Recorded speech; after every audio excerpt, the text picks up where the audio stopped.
make a video to show some of my newer viewers and some viewers who are new to the doll community the difference between a Reborn doll and an Ashton Drake doll. I know there's quite a bit of confusion, and I do have a lot of questions, so I thought that this would be a really helpful video to many of you. So I just wanted to start off by saying that I do not have anything against Ashton Drake. They have some really nice dolls. I've seen quite a few different sculpts that I actually even really like. So this isn't to put them down in any kind of way. And I do have this baby here by Ashton Drake that I think is really cute. So I'm not in any way saying you should not get an Ashton Drake doll or that your doll is not a cute doll or anything like that. There is just a difference between a Reborn doll and an Ashton Drake doll. So that's my little disclaimer. So an Ashton Drake doll, like this one here, is made completely in a factory, meaning his painting, his hair, his eyelashes, all of that is just factory made. Whereas a Reborn doll, the parts that are mass-produced is, first this doll was sculpted from clay, as was this one, and then the vinyl parts, the hands, the head, the feet, the legs, everything like that was mass-produced. This particular kit is not a limited edition kit, so she was mass-produced. Same thing with this one. The arms, legs, head, those are all mass-produced in a factory. Now, the thing that makes this Reborn doll different from an Ashton Drake doll is that once the plastic, like the vinyl pieces, have been produced from a company, they are then sent to different artists who hand paint every single one of these dolls.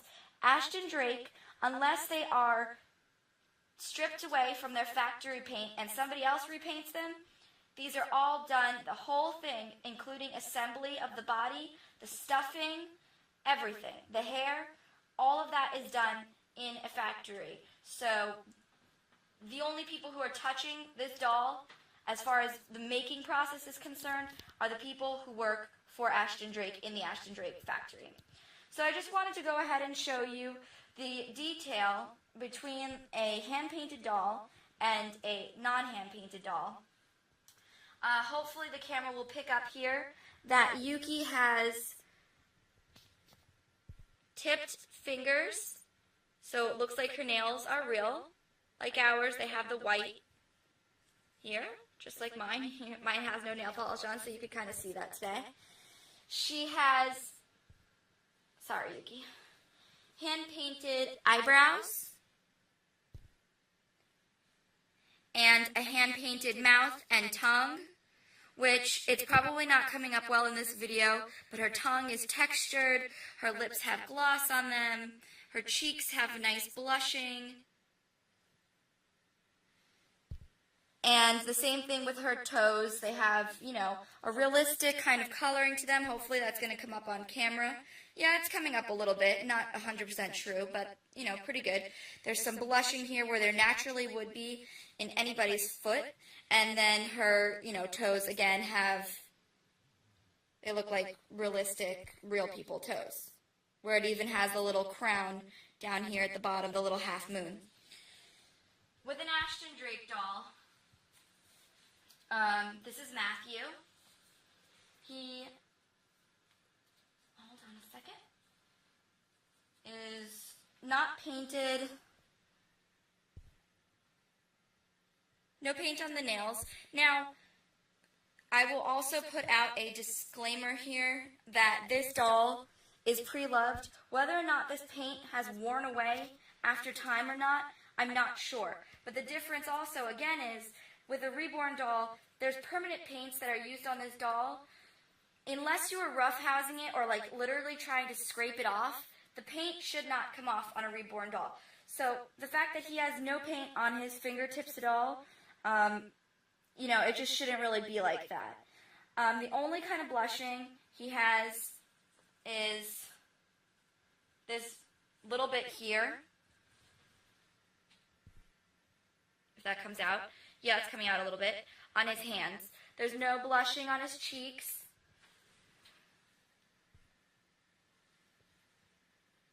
There is a bit of gloss on the lips.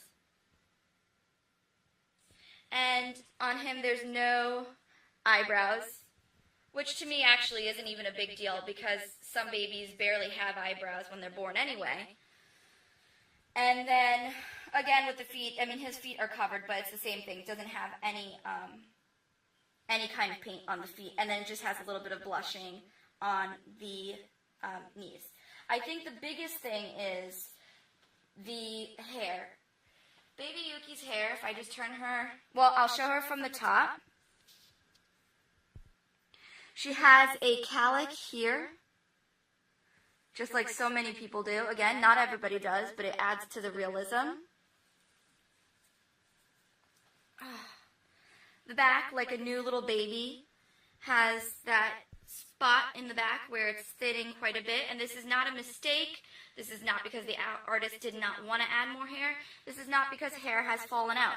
It's because this doll is meant to look extremely real, and as anybody who is familiar with babies would know, a lot of babies have a more bald spot towards the back.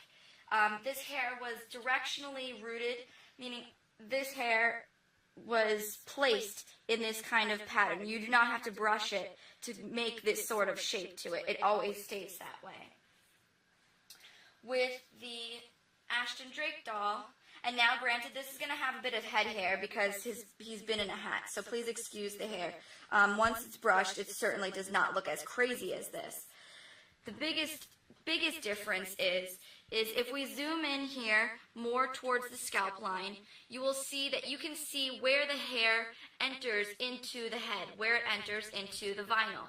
It is because when these mohairs are placed in, they're not placed in one at a time or even two at a time. There's quite a few in there, so it's very obvious to see where the hair is coming out from. Whereas Yuki's hair, I'm not going to really mess with it, and I don't know how well it's going to come out. But I'm looking at it right now. You cannot tell at all where, like, it looks as if the hair is growing out of her head, like a new, like a real person's hair would be. Not that it was put in by a needle. The thing that I do have to say about this particular baby, and again, please excuse the hair because it really, he's been in a hat, so it really doesn't normally look this kind of wild, is that the hair that they use is really soft. And they do have quite a bit of it. I mean, there are a few spots where I think it's a little bit lacking, but for the most part, I was surprised to see this doll have so much hair. I really like a thick head of hair personally, so it was nice to see. Now, this mohair that they have used is really soft. I was happy to see that as well, so that's definitely a positive. Yuki, her artist, used a different type of mohair on her, so hers isn't as, like, frizzy per se, but again, I think that at least the mohair that they used on this sculpt in particular is very soft, which is really nice. The eyelashes really aren't so bad. Yuki doesn't have any eyelashes. The eyelashes aren't so bad. The only thing is, here, I don't know if you'll be able to see that, really, like, in the seam, it's not coming up right on camera because, unfortunately, if I turn it like this a little bit, you'll be able to see it because of the shadow that's coming through from the sun outside. You do see a little bit of glue, which is, keeping the eyelashes in place.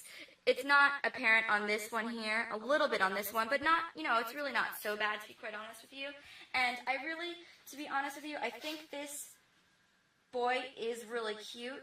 Again, I have nothing against Ashton Drake. I just wanted to clear the air between the two, and I really like him. Just to talk about a few positives, I'll move Yuki out of the way here. Personally, I think he might do well with a different body, just because he's a little bit, I don't know, like it puffs out a little bit in the chest, but it's not so bad. He's really ultra squishy, and what I do like is that his limbs, they feel like they're weighted, not heavily, but they do feel like they're, have a weight to them. His vinyl itself, if you can see this, it's ultra bendy. I mean, I will say even Yuki's vinyl doesn't bend as easily as this. It's extremely squishy. I'm not sure what they use for their vinyl, but it feels like almost like a vinyl silicone mix. I do like the feel of it. It's super duper squishy. It almost feels like there's like pudding in there or something. It's great. The other thing that I like is his head. As you can tell, when I pick him up, it has weight to it. Just like a real baby, his head will fall, and it does need to be supported. So, hope this video was helpful. Thank you for watching. Bye.